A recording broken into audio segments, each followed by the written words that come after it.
Welcome to another edition of the Spot Track Podcast presented by Bettor Edge. Visit bettoredge.com like I did this morning, taking those Seahawks with the points. Tease it a little bit, bump it a little bit. Seahawks and Arizona Cardinals in primetime Thursday night action is terrifying, but it's the only game in town. Visit bettoredge.com, use code SPOTTRACK, grab yourself $20 on the house, and get cracking. More to come soon from Bettor Edge and Spot Trek, by the way, as we continue our partnership and hopefully bring you even more exciting tools, opportunities, interest to feed your gambling addictions, all of the above. Again, that's bettoredge.com. My name is Mike Giannetti. It is Thursday, September 25th. Going to be a double guest show. I'm going to get the heck out of the way and let some other smart people do some talking today. One of them will be Keith Smith, who has written profusely about the Jonathan Kuminga situation in Golden State that has not gotten better or worse or up or down or left or right. And that's where we stand less than a month to go with the regular season of the NBA, I believe, starting October 21st. Coming back to NBC, by the way, if you don't remember that. Keith's going to talk Jonathan Kuminga and contractual situations or lack thereof. And then Dan Soemann joins because we're at the finish line of the Major League Baseball regular season. What does that mean? It means a couple things. We've got some awards that are coming down to the wire, at least potentially. We'll get to that. And there's still some things to hash out here in terms of who's got something to prove, which off-season players can really boost their productivity in terms of and their ability to cash in over the course of the next few months. Some big names, some maybe names you're not thinking of, and he'll give us his weekly incentive recap, which he's been going basically wall to wall on here as we finish this season. And certain players come close, certain players meet thresholds, certain players get released this time of year to hop on other franchises and things like that. But it's a never-ending battle. And by the way, I'm amidst that with the NFL right now. As we head towards week 4, I am knee-deep in NFL incentives. We'll soon have a big trackable view for you to look at all those, keep up with those on a weekly basis as those become more relevant about halfway through the season when your 50% snap counts and things like that start to actually vest. So that's what we're doing internally for the most part in terms of some other big things. But double guest show really quickly off the top because I've been doing some article work as well. You may have seen last week was the quarterback guaranteed remaining piece. Still pretty relevant. I had already teased the possibility of Jackson Dart in there. So if you're looking for that situation, that is live on spotchart.com. And then this past week, now that things could breathe a little bit and we have full information on some of these last kind of deadline extensions that hit, right? Jamison Williams is on the books now. Tyler Smith, the Dallas Cowboys guard, he's on the books. Massive contracts, by the way, 4-year guarantees in both regards, which I did not see coming with Jamison Williams, but that's how the cookie crumbles when you put in 4 option bonuses and a signing bonus. It's they're basically pushing the cap down the road immediately in true Philadelphia form.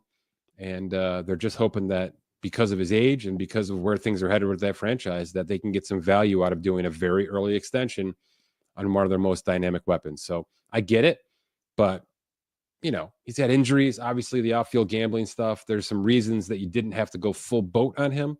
And they didn't from a price point standpoint, obviously. But that extension is now live, which means I've got basically all the holes plugged in terms of NFL data. So I could step back, take some snapshot looks at things. And what I've done is I've collected 2 different versions of positional average salaries, which I find fascinating. There's been some calls for me to do it without rookie contracts involved.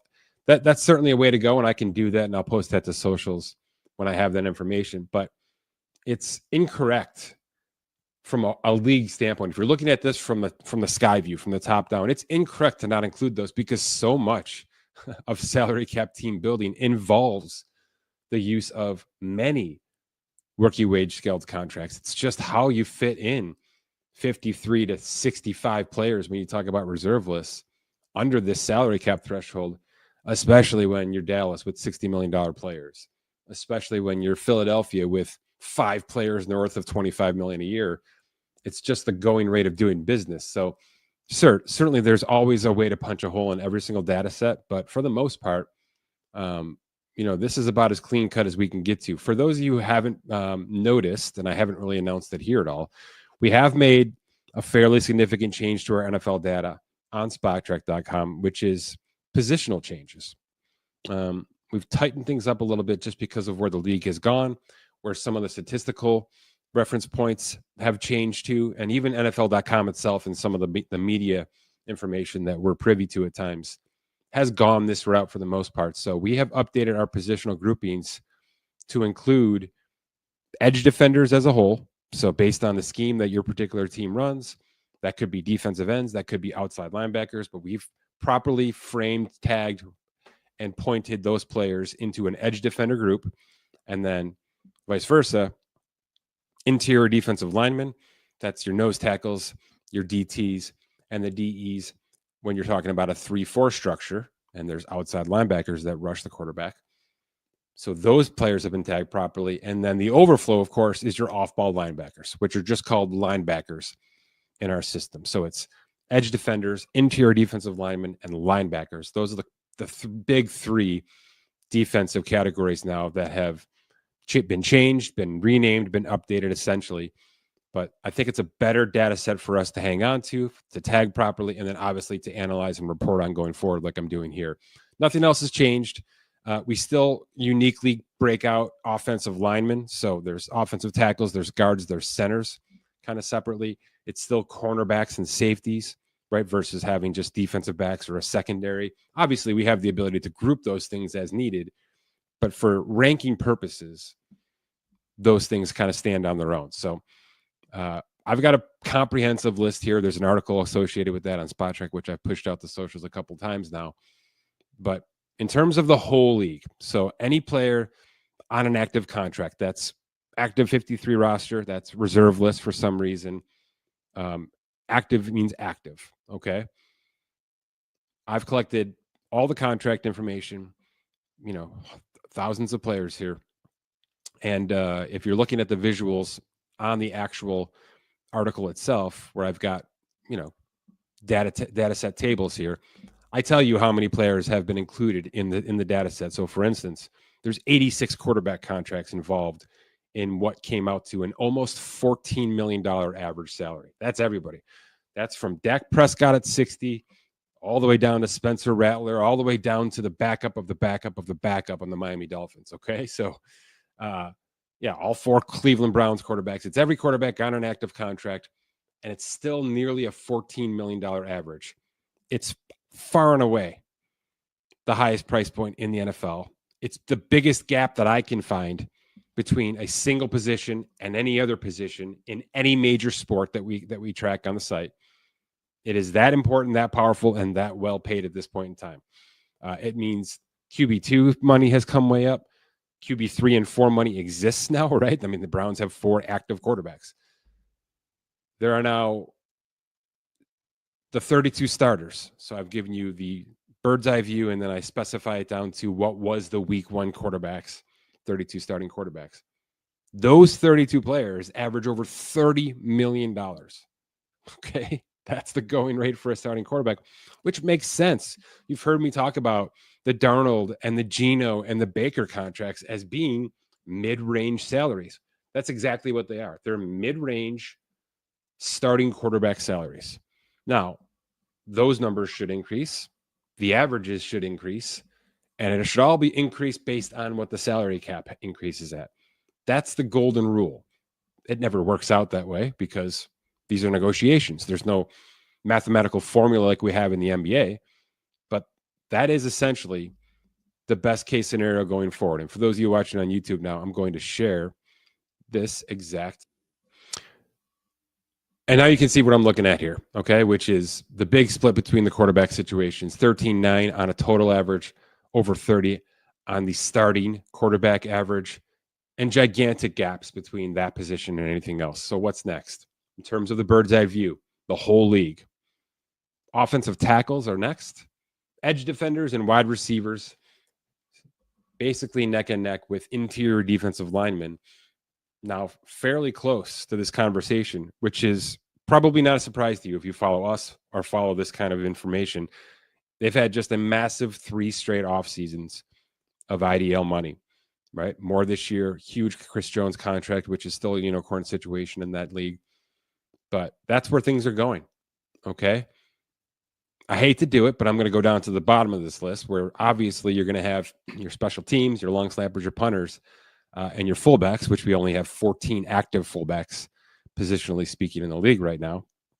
But man, running backs are there. There's 128 running backs on the books at the time of this piece, and those 128 contracts combined for less than $3 million in average salary. We know this is where it's gone, okay? But when you see it in this kind of context, you can understand exactly why it gets so much conversation. It's not an accident. It's not an anomaly. It's not fake news, okay? There's just our BBC, the running back by committee conversation, has gotten to a point where obviously QB1 or RB1 money has been suppressed slightly. RB2 money has gone nowhere. All right, you're a $3 to $5 million player as the best RB2 in football, max. Everybody else is at the vet min, whether that's the rookie wage scaled version of minimum salaries or the veteran, which is 1.1 or 1.2 million, depending on how many years of experience you have. So when you've got half of your position in that room, some sort of minimum salary conversation, of course, the Barkley's at 20, the McCaffrey's at 19, and even the James Cooks and the Jonathan Taylors of the world that have continued to push things a little bit more forward at the top 2-3%. There's just not enough volume anywhere near $5 to $8 million to make that the going rate for this position. So again, it's under $3 million. And for 2025, the 32 kickers on the books now make just north of $3 million on average. So there's your takeaway. On average, the 128 running backs are earning less than the 32 kickers in football right now. It's not that big of a surprise. It shouldn't be a hot take, but we can see it in its glory right here in the data set that I've got on this article, and I've posted it to socials as well. So that's the big takeaway. When we roll down to the starting conversation, again, there's two different data sets within the article, because I do think it's good to dive in a little bit here, right? So, for instance, I did the 32 quarterbacks. I took edge defenders as they were, your starting edge defenders, depending on your scheme for that team. So I actually took some time to break out depth charts here and try to make this as 100% accurate as humanly possible. Every team got one center, every team got two guards, two tackles, etc. So in that context, obviously quarterbacks more than double any other position, 30.3 for a quarterback. The edge defender still second, but now 13.5 on average for starting edge defenders. That shouldn't surprise anybody, though I do believe, truly, despite Micah Parsons and Myles Garrett and TJ Watt, that those numbers are going to start to dip a little bit here. I don't think we're having the same kind of overall throw money at a wall situation that we had 10 years ago at that position. Not because it's not important, but there is a little bit more of a by committee. And quite frankly, everybody has to be affected by what quarterbacks are doing right now. So if your team has an upper echelon quarterback contract, especially if it's year 2, 3, or 4 of it, and you're looking for an edge rusher, you need to replace an edge rusher at some point in time. Obviously, the draft is the best place to do that. But if you're looking at free agency or looking at some sort of trade and sign situation, which is becoming more common, generally speaking, you're looking for value in all three of those categories. We've had really good edge rushers latch on late in the summer at incentive-laden prices and do well, mostly hit their sack incentives and things like that. But we're not seeing a bulk of, it's not a priority for every team to have one or even close to two high-paid, top position, top of the league edge rushers. Maybe that's a problem. And it is still the second highest average paid starting position in football. But I can tell you right now, it just edged out offensive tackles. So the position that's blocking the edge defender and the edge defender themselves are almost identically paid. And if you talk to people around the league, especially older historians who have been in the league for a long time, that's exactly how it should look. And subsequently, the same thing should be said for wide receivers and shutdown cornerbacks. I can tell you right now, because of the committee, because of the depth, cornerbacks have really fallen off. We're starting to see that improve. Obviously, with 4 to 5 massive cornerback contracts this offseason alone. But right now, wide receivers on average, starting wide receivers are 10.3 million-ish on average. And those starting cornerbacks are 8.1 million for 2025. Pretty big gap, but you might have heard people reference it. Those are the numbers for you in clear and present day. Okay. Whereas the tackles and the edge rushers are basically linked up properly, financially speaking. The secondary stuff is still a little off in terms of where things should be.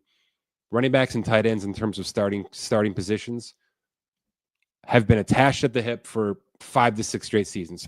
As long as I've been doing this kind of work, this kind of metrics, those two positions, when I bring it down to this fold, and the players that actually hit the field regularly have been very closely well paid. And that's exactly the case here. $7 million for starting running backs, $7.1 million for tight ends. And then the list goes down from there. Safeties continue to be slightly devalued. That's why Kyle Hamilton's contract was so big.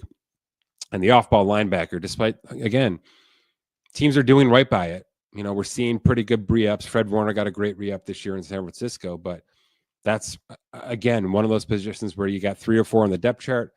1, maybe 2 get some really strong, top of the line, 90% playing time. Most of these players are getting 100 and 120 tackles, so they're crazy valuable on the field. But it's one of those positions that has fallen by the wayside because of where the edge rushers and the offensive tackles and the interior linemen have gone over the past couple of off seasons. So take a look at this piece if you're interested in any of this stuff. I also rank out who is the current breadwinner at each of these position groups in terms of the average salary, starting with Dak at 60 million and Barkley at 20 million and so forth and so forth. So it's a pretty thorough piece and also a pretty interesting way to see where these things are right now in 2025 and maybe the expectations for where this is going in the next couple of off seasons. Let's switch gears to Keith Smith right now and talk some basketball. Thrilled to be joined by Keith Smith, who is continuing to do God's work on SpotDraft.com as we approach the regular season. Keith, I'm not going to dive in too deep to what's to come in the NBA because we still got some loose ends to tie up here in terms of the offseason. And that's, I think, starts and ends at least with Golden State, who might be one of the more fascinating teams to follow for a lot of reasons this season. But do me a favor. Let's start this conversation with explain Jonathan Kuminga's breakdown situation to me like I'm 5 years old. Let's just start there. All right. So like you're Michael Scott in The Office. Yeah, exactly. It's so he is a restricted free agent. That means the Warriors really have a lot of control in this process. They have not come to any agreement on any kind of contract. It is very clear the Warriors are divided within their organization. Some believe Jonathan Kuminga is a key piece, lock him up long term. Mm-hmm. Others think, nope, let's move on from him and go. So that's causing a lot of issues here. There's been sign and trade talks. Nothing has come to fruition, obviously, there yet. There's complications with signing and trading them, which I'm sure we'll get into. Yeah. Then the other thing is the Warriors are willing to give him a contract at a certain number. Let's call it somewhere between 22 and 25 million a year. But they want team control on a 2-year deal. They want a team option, and they also want him to waive what would be an implicit no trade clause. Kuminga has said, I'm happy to do that through his reps. We'll sign the contract with team control, but I want like 30 million. If you're going to do that, they've put a value of about 10 million on control of an option and giving up the no trade clause. Can I jump in real quick? Is this essentially like an NFL franchise tag situation? Yeah, a little bit. Yeah, pretty similar in a lot of ways. I know in a franchise tag, correct me if I'm wrong, I believe you could just sign the player and then you owe draft pick compensation. In the NBA, it doesn't really work that way. It's not you just owe them something. If you sign a restricted free agent, let's say the team with cap space, the only one now is the Brooklyn Nets. But if they went out and signed Kuminga, then what happens is the Warriors have a day to decide if they're going to match or not. And if they choose not to match, Kuminga just goes to the team that signed him, and that's it. And then it's over and done with. So we're in a spot where there is not a situation where it becomes Hmm. automatic compensation goes back. That's why a lot of times when a restricted free agent changes teams, it's more often done through sign and trade because that's mutually beneficial for both sides. And a lot of times it's, hey, rather than mess around with an offer sheet and all that, kind of foolishness, let's just come to an agreement and go. Okay. Why he's restricted is the other part that's important to note. Because the Warriors gave him a qualifying offer, that's how you make a player a restricted free agent. What that does is that gives the Warriors the ability to match any deal he signs, as I mentioned before. Okay. And in that situation, Kuminga has a standing 1-year contract offer for roughly $8 million. And if he signs that, then what happens is he is under contract to the Warriors for 1 year. He gets a no trade clause because if he's traded while on a 1-year contract, or this is where the 2-year with the option comes into play, or a contract with an option on the second year, that's why he's also eligible for a no trade clause. If traded, you lose your bird rights. Yeah. You no longer can go over the cap to re-sign with the team, and those bird rights are incredibly valuable. So I'm not breaking news here because Kuminga's own agent said we'll get to a point where the qualifying offer is the path for us. Yes, he'll lose money this year, but he believes the long-term flexibility that provides him is where this goes. So that's why we're still sitting here a week out from training camp and nothing has moved on this situation. Why is free agency so attractive to him next year, though? Yeah, there should be next season somewhere between 6 and 10 teams with significant cap space. Kuminga would be, there's a pretty wide divide on Jonathan Kuminga's value, which is also why he's not signed. Nobody thinks like slam dunk, this guy's a $30 to $40 million a year, approaching a max level player. So that becomes a little bit of a challenge, and that's why he didn't get offers. That's why the Warriors have not re-signed him yet. But most think Kuminga is a pretty good player. So next season, he would be projects, at least right now, to be one of the better free agents on the market, because we've seen the free agent market isn't what it once was in the NBA. A lot of guys do extensions, they move forward that way. So in this position for Jonathan Kuminga, we're in a spot where for the Warriors, they need to kind of split the difference of, right, if we can't get him signed and he does this qualifying offer, or we give in and give him the control for next year, he's probably just going to walk. And that's what they have to decide on. And then for Kuminga's side, he's looking at saying, yeah, if I lose $14 million this season, but that is worth it to me to pick my spot next year. Because that's the other key thing. If he signs the qualifying offer, he's an unrestricted free agent next summer. And he won't be extension eligible. There's nothing the Warriors can do to extend him or anything like that. Yeah, which is one of the features of the NBA that I really like. There is a true early deadline on team control with players. I think that's fascinating, and other teams should have the ability to do this because it gives players the ability to say, look, if I don't get exactly what I'm looking for, I can put myself in basically a 1-year showcase before I hit the open market for myself. I think it's a very unique part to the NBA it's rare. I mean, my next question, Keith, is we just don't see this all the time, right? And this is a fairly capable player. I realize he's been inconsistent, but he's been able to hang with some of the better players in the history of the league on this team, right? At least for flashes, for moments.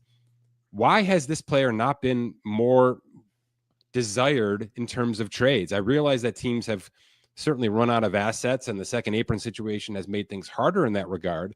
Is he just simply, Keith, not a player worth damaging your financial structure for? Is that what most teams have decided here?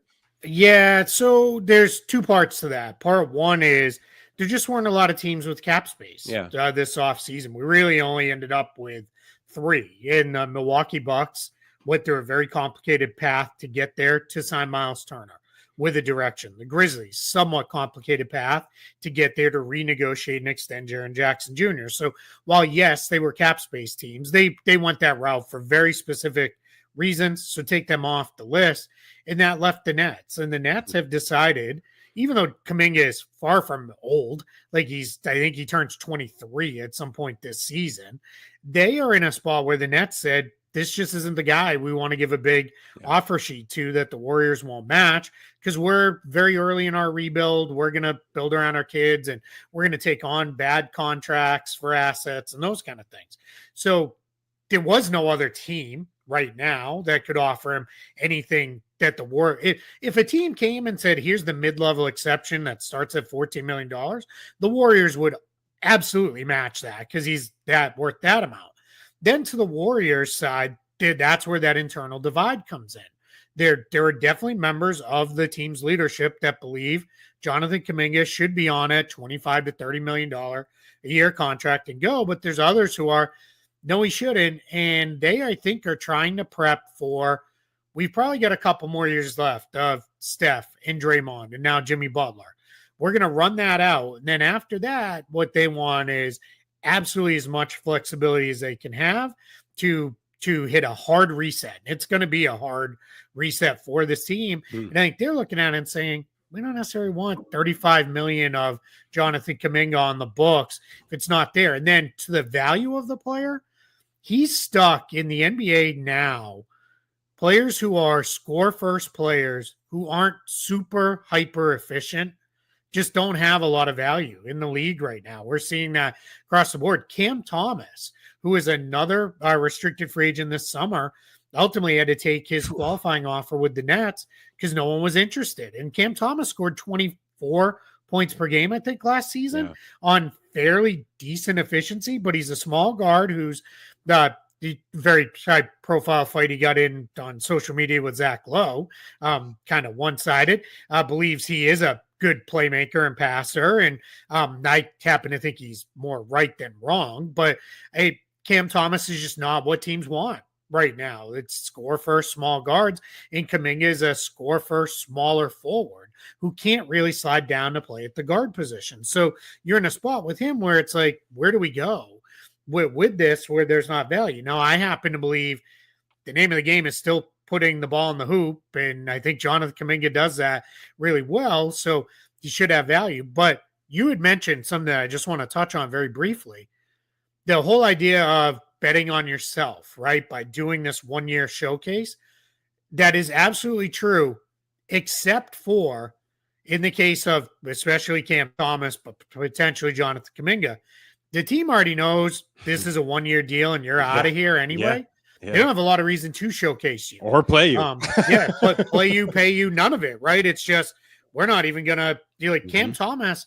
There's an open question to how many minutes are the Nets even going to give him, because the Nets they've made it very clear they're not really trying to win very much right now. They are trying to get, the highest picks they can and rebuild and add to the young talent base. And with the Warriors, we've already seen Kuminga fall completely out of the rotation. So this one is tricky. This is not as much of a, all right, let me bet on myself because I know I have 25, 30 minutes a night. I'll prove it and go.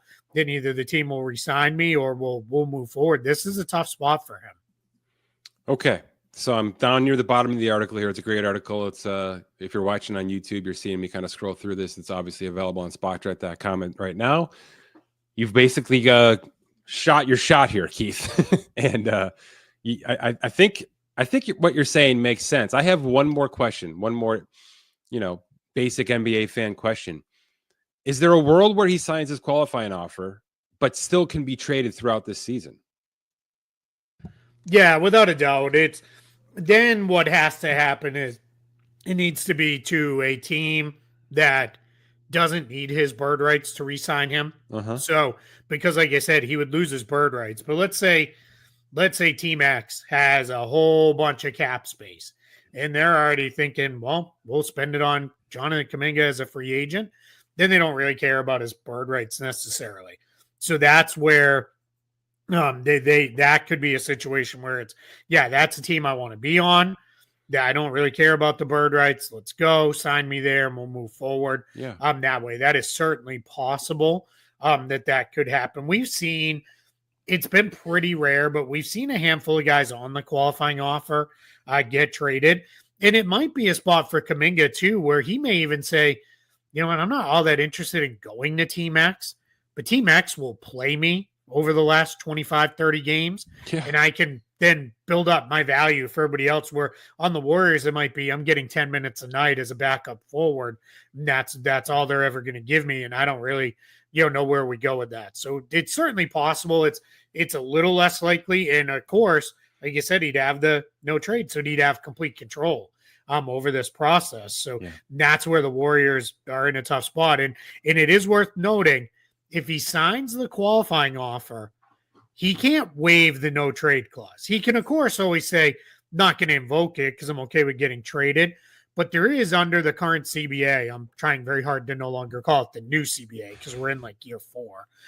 But players who re-sign and would get that implied no trade clause, they can waive it. And we've seen that happen quite often this offseason. There's a pretty lengthy list of guys who did it.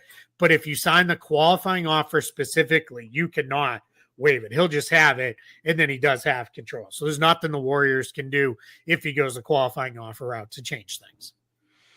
Okay, it's fascinating. Certainly, this is one of the teams we were already going to be watching, but this might be a whole different level, right? I mean, if Steve Kerr has to kind of play 2 different rosters at the same time, right? The one where he's actually trying to win ball games, and the one where maybe he's trying to help win this negotiation as well. That's fascinating dynamic for just one of the more consistently, boring teams we've had. This is pretty must-watch stuff, right? Yeah, without a doubt. And one other thing that's interesting is the Golden State Warriors, again, we're a week from training camp. Yeah. They have done nothing this offseason. They haven't signed a player. Nothing. They had no draft picks. So we're literally sitting here with the Warriors have 9 players under contract, standard contracts right now, with training camp less than a week away. They couldn't even play 5-on-5 if they opened up the training camp today. Now, we know, we've all heard it mentioned, Al Horford, Seth Curry, Gary Payton II, D'Anthony Melton are all like in a holding pattern ready to join. I'm sure they're probably, if they're not already in the Bay Area, they're probably pretty close to being there and ready to go. But the reason why, and I covered it in the article, so we won't go in depth on it, but they can't sign those guys and put themselves in a hard cap position where now all of a sudden the Nets are like, oh, hey, we can get Kuminga on $16 million a year. All right, at that amount, because they won't match, let's do it and let's get it done. So everybody's just in this holding pattern where they're waiting. And, it's funny. I was joking with a Warriors beat writer, and I said, well, the cool thing for you is media day will be over in about 3 hours because you only have, 9 players to talk to. Like, you're going to be in and out of there very, very quickly. So it's just a very odd situation that the Warriors, Kuminga, and everybody is in, here because they can't move forward until they have some resolution on this. And we didn't talk about it. Last thing, October 1st is the date to watch here because that is the date where Kuminga that's the last day he can sign the qualifying offer. Unless the Warriors extend that deadline, then it's very clear because that's not what the Warriors want for any number of reasons, including Kuminga's own trade value, because his number would be so low in a trade at $8 million. That whole thing is tricky. They will not extend that deadline. That is very unlikely. So now we're in a spot where we're like a week out from having some form of resolution on this, and then it'll be a flood of other signings, and then off they go. Okay. Deadline spur actions, right? That's what we're waiting for. Always. It leads me to believe, though, that the Warriors think they can get him on a multi-year deal still. Or sign and trade him. There's a reason it came out just in the last day or so that they have re-engaged with the Kings on sign and trade possibility. Oh. The Kings have been the one team consistently this summer who've been like, we want Jonathan Kuminga. The challenge is in a sign and trade, and again, I explained it in depth in the article, but to keep it very simple, it is Kuminga. If let's say he made $30 million in year one, he only counts as $15 million outgoing on the Warriors side in a trade because of a thing called base year compensation. So that makes it really tough in that to make a deal work. Now you can certainly make it work. It's fairly easy to get their matching salary wise. And Sean Marks and the Nets are, hey, we still have 15 million in cap space. If anybody needs help, just send it. Like I've been fond of saying, it's like the Statue of Liberty. Send us you're tired, you're poor, you're huddled masses. Just send them with a draft pick, and we're happy to have them. That's where the Nets are at. So it's they are very much there to facilitate. There's a couple other teams that can facilitate. So I think we're getting close to, if we don't have a sign and trade that involves Kuminga landing with the Kings and probably a third team involved to take on some players that the Warriors maybe don't necessarily want, which then allows them to do their other moves, I think Kuminga signs the qualifying offer. I don't see a world where the Warriors give in on, all right, keep your no trade clause, here's a player option, or here's $30+ million, because that would make other things very difficult to fill out their roster. So we're getting close. Poor Michael Porter. Just getting slander left and right for no reason. All right, Keith, we'll keep up with you. Appreciate it. Absolutely. Thanks for having me. All right, Dan Soemann is here to talk some Major League Baseball. It's the final week. There's plenty of playoff races, including both of our respective teams. Dan, your Guardians, which have shocked the sports world, and my Mets, which have been in the dumpster for about 3 months. So plenty to get to. Let's start with some positivity, which is this AL MVP race, which simmered for a bit. And then both Judge and Cal Raleigh went off last night. Raleigh going north of 60 home runs. Judge getting past 50 for the fourth time in his career.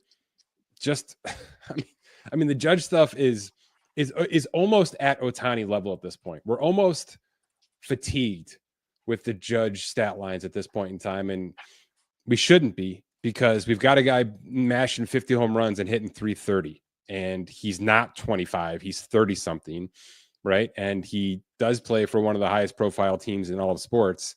There's a lot to this, but I think you're of the belief, and I'm not going to put words in your mouth, but it seems like you and most of America now have flipped the switch to Cal Raleigh because of the storyline, because of the singularity of it, because we didn't see it coming, necessarily speaking. Tell me why all of the sports books right now this morning, September 25th, have Cal Raleigh as the AL MVP. Yeah, that's a good way to put it, because I don't necessarily want to pick one side or the other. I'm just looking at the probabilities, and everything suggests that Cal Raleigh is gonna win it. As of right now, I mean, there's a couple games left. You know how things can kind of flip in that span of time, but I mean, it's the catcher narrative. I mean, we've never had a catcher hit this many home runs, obviously. Nonetheless, most players in MLB history have not reached this threshold. So he's a switch hitting catcher.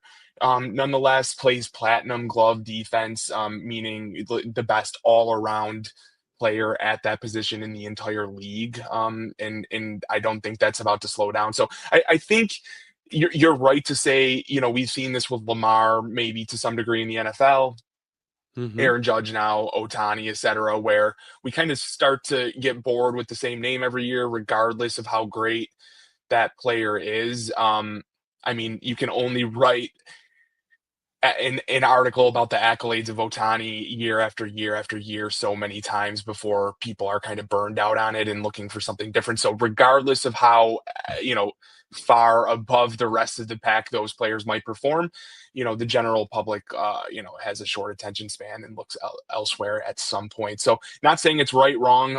I'm just looking at the sports books. People right now think that Cal Raleigh is the favorite. And there's a case to be, there's good people on both sides, right? Look, you know me, that I'm a baseball purist, and the defensive side of it should be a massive part of this conversation. For me, it would be. I just don't think that's how most voters vote, right? Like, I don't think his ability to catch at a platinum level, which it is, we know it is, it's been proven. He has the award, and he's been great this year again. I don't think that comes, that's not top of mind for most of these people, right? So is this conversation really as simple as he's just the hottest thing going right now in this league? He's the reason more people have tuned in to SportsCenter to watch highlights for Major League Baseball than usual. and that enough is worthy of value in this league?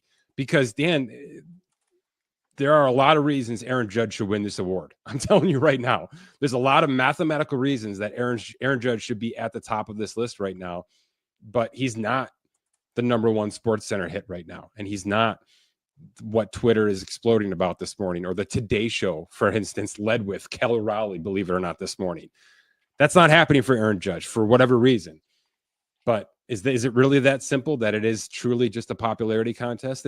You mentioned Lamar Jackson. I do think that's why Josh Allen won last year. I think Josh was a fresher storyline, and because Lamar had mathematical advantages left and right, but Josh Allen was the better storyline, the fresher storyline, and it didn't seem like it was a competition at the end of the day. Do you believe that's exactly where we're headed here? I should loop this into to some degree. This is we run into this with the NFL discussion as well, but it's not necessarily best player in the league. It's not. So in terms of value to their and team, by the way, Dan, it's not even value to your team. Right, because how I just said it was the value to the league, the marketability of the league. Cal Raleigh is the leader of that this year. Don't you agree? Oh yeah, from everything that happened in the All-Star game, yeah, it's been a story, a fairy tale year for him, definitely. So that's where I am not disparaging Judge or trying to knock him at all. I'm just simply saying that I can see a case. He hit that 60 home run threshold now. Numbers look nice and clean. I think it's 125 RBIs, is it? I'm just saying, I guess, where would the Mariners be without Cal Raleigh? I mean, you could obviously say that with Aaron Judge as well, but getting back to the heart of what we do, I mean, the payroll disparity here is pretty sizable. That you could say if the Yankees lost Aaron Judge, you theoretically want to say that they have enough pieces throughout that lineup that they could spread out the production. I know you lost Garrett Cole, some other high end, high price pieces that would factor into that overall payroll I just mentioned, but at the heart of it, most valuable player to their specific team and the league. There's certainly a case to be made for both of them, but I wouldn't blame voters for wanting to lean Cal Raleigh this year specifically. But if the Mariners were a 500 team right now, would it massively impact what's happening? Yeah, absolutely. You might see it down the stretch, even if the Mariners were 2 games behind in the division and fell short ultimately in the end. That basically may be where the Yankees are. Right? Yeah, potentially, right? So if either of those teams were to fall out of the race, you could see voters kind of make a case opposite, saying, well, we're not going to put an MVP on a non-playoff team. I mean, they'd be a wild card team, but you get my point. The expectation part of this is fascinating too, right? Because we're now just groomed on April 1st to expect Aaron Judge to be right here in this conversation. 50 home runs, 100 RBIs, batting 300 on a Yankees team that is vying for the division. Everything that's happened right now with the Yankees and Aaron Judge specifically just checks the boxes on the list we put out April 1st to 2025. Okay. None of that is the case with Cal Raleigh. None of it. Mm-hmm. Now, smart baseball people knew, by the way, the Mariners front office knew this is exactly who this player was, because his contract is damn near perfect. Okay. You and I know that too. 34 million allocated to arbitration and 3 years of free agency at about 24 million per year when you factor in the buyout. That's massive pay for a catcher, right? That is already, we know you're more than just a catcher. You're maybe the best defensive catcher who's going to be a top producing hitter in this league. That's what that 6 for 105 extension says to me and you out loud. It should have said more to the betting people as well, right? And it should have said more to the league as a whole. And maybe we should have had these expectations. But I think the reason ultimately that I flipped and I agree that Cal Raleigh is going to win this is he hasn't been in this specific situation yet in his career. Okay. So in June, he was the biggest story. Then he wins the home run derby in July. Then in August, he's approaching 50 in the catcher milestone conversations and Salvador Perez and all these things, right? The the momentum, the expectations, the possibilities, the milestones all added up. And not only has he handled that kind of pressure, but he's blown through it to the point of where he hit 60 last night and he's smiling and laughing and enjoying himself. That's first world stuff right there. Like that, there's a lot of people that would just fold under this pressure, and it would take them weeks to get past some of these milestones because they're simply in their head with this stuff. He's built for this. So he's deserving of it. You're right. It matters that the Mariners have just won the AL West. It matters that it's kind of the whole package. And, him winning the home run derby helps if this is a popularity contest. He was a good soldier to the league. He put himself through that whole exhibition, and he performed well, obviously. So he has checked all the boxes. We didn't have the list prepared in April for it. That's all. Yeah. Yep. Okay. Real quick on the NL side of it, because obviously it's not a betting conversation, but everything we've just said applies to Shohei Ohtani, right? All the reasons you think Aaron Judge isn't going to win it should apply to Shohei Ohtani. Fatigue, expectation, it's the same stuff over and over again. And yet he's a minus 10,000 to win the National League MVP. I want you to speak a little bit to that, because it's not just he's incredible.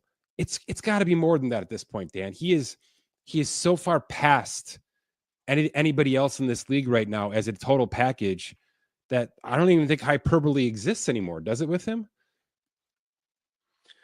No, not really. I mean, we had talked about this even going back to the summer. He was Signing, the offseason, he was going to sign his contract where we're trying to split out value of pitching versus hitting. And we said, even if he never pitches another inning the rest of his life, he has massive value as an offensive piece, right? So we've seen him barely pitch this year. I mean, like in his traditional role, but so you would think maybe there would be some an open door for voters to want to kind of get away from him.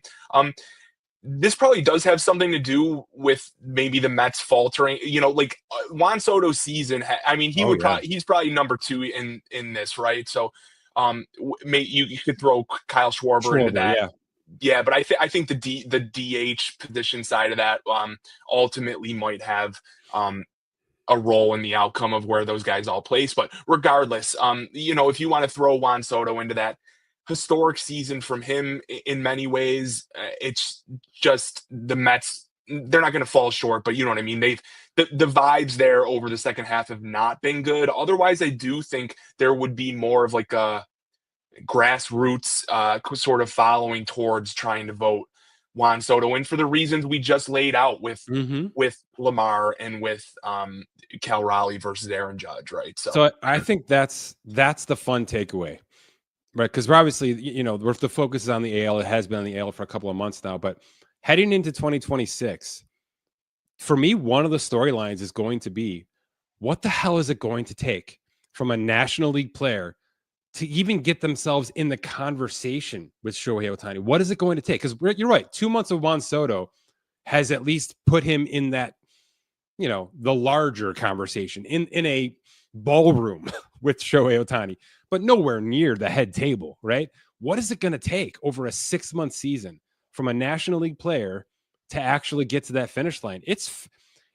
Not only is it wild from a baseball standpoint, but if I'm signing a National League contract right now, right? If Pete Alonso or Kyle Schwarber or Kyle Tucker are signing with National League teams next year, and those teams are trying to sneak in MVP incentives in my contract, get the hell out of here.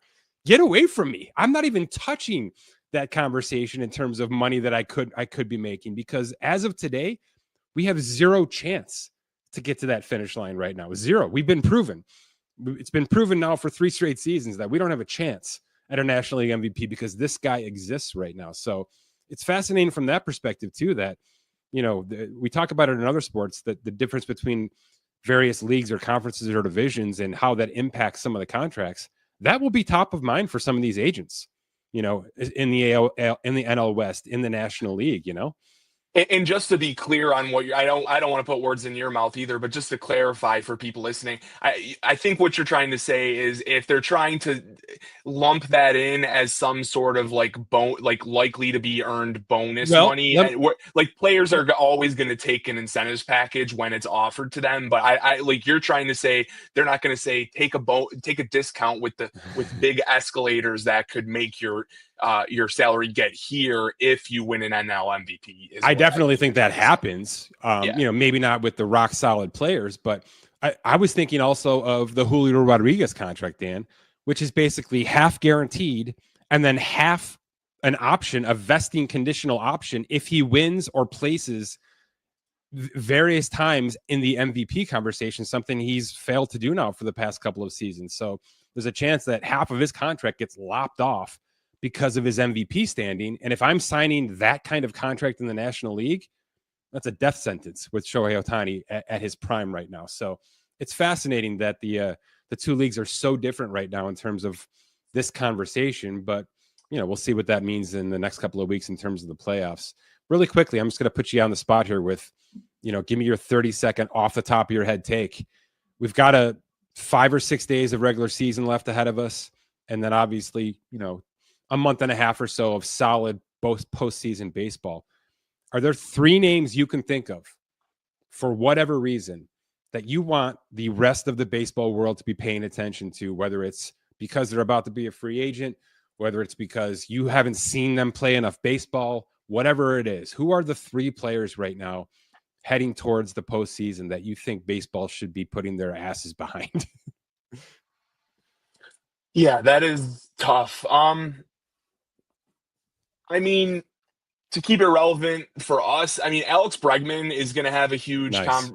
this is going to get real interesting here. I mean, he's likely to opt out, but imagine, let's just like open our third eye and imagine the Red Sox win the World Series or something, some deep playoff run. He's ingrained in Red Sox lore. Are they going to let him walk at the end of the year? I know the power's in his hands. He has a multi-year opt-out, but are the Red Sox in theory going to let him get away or just re-sign him to a multi-year deal going forward? I mean, it's not like the sexiest storyline, but if the Red Sox get in, they're going to be in one of these sort of pseudo Juan Soto positions that the Yankees were in last year, right? I'll take one now. We'll make it like a draft here. Sure. I'm watching Bo Bichette. If Bo Bichette proves that he has come all the way back in 2025 and he is a factor for the Blue Jays in the postseason, who now have a real chance, in my opinion, in this American League because of some things that have happened over the past couple of months here. If he's a pending free agent, they have paid Vlad Jr. They have acquired players that they probably weren't acquiring 2-3 years ago. They are all in Toronto. But if Bo Bichette plays him out of Toronto's price point, he becomes one of the top 3 free agents. And teams, by the way, like the Yankees, who might be giving up on their shortstop or some middle infielders, might be thinking massive payday for a player like Bo Bichette. So he's got 3-4 weeks here, however long Toronto can last, to really take a massive step forward for this winter. Yeah, I like that, especially considering, I mean, Toronto was the whipping post for a couple years in terms of players not wanting to go there, but it's not because they won't spend money. If they're relevant and they have good pieces, they will commit money, big time money towards their roster. So I like that. That's like a real life potential example of a player that gets re-signed by his team once he's eligible free agency, which we don't see happen too often. So I think my next one, the Padres, I hate to go back to this, but they're like that postseason sexy team that they get in every year and they have a roster sort of built for it. Solid offense, even though it hasn't been performing lately, but we know they can kind of spark at any time. We saw that AJ Preller dedicate massive trade capital towards their bullpen, nailing that down. We saw them give the Dodgers a run for their money last year in the playoffs. It looks like they might line up to go to Chicago. Then Milwaukee. Like, I still think Milwaukee is kind of like a scarecrow, if you will. Like, I'm not super. I know they've won 96 games, approaching 100 games. I still don't believe it in terms of like there's some powerhouse everyone needs to worry about. So when I'm looking at Paz in the playoffs, The Padres as a team in a vacuum excite me. But when you look at their path at the Cubs, then to Milwaukee, I think there's some room for them to really make some noise in the postseason. And that's coming from someone who has, active Phillies World Series tickets in my hand. I think the Padres are like the sleeper team to make noise right now. And let's finish with that, because I actually think that's a sneaky great choice for another reason. Not only have they been aggressive, always aggressive, they're always going to be aggressive. They're good enough to win the National League this year, in my humble opinion, because of all the things you just said, and maybe a few more. The Dodgers have their injuries, right? If the Mets sneak in, who the hell's worried about them right now? There's just a lot of reasons that the Padres have legs. I don't think it matters. They could get knocked out in the first round. They could win the World Series. I think the Padres are trading a massive player this offseason. Bogarts, Machado, one of the pitchers, they might be the tip of the iceberg in terms of look out for AJ Preller this offseason, because he's just not going to sit on his hands. Even if he wins the World Series, he will sell one of his high-priced players because he knows he can turn it into 5 prospects, and he loves to replenish that every now and then aggressively buy back veterans with those prospects. So I think sneaky top business team this offseason as well, regardless of what the next couple of weeks look like. Yep, agreed. Okay, man, keep following those incentives. Appreciate it. Thanks. Awesome, thanks.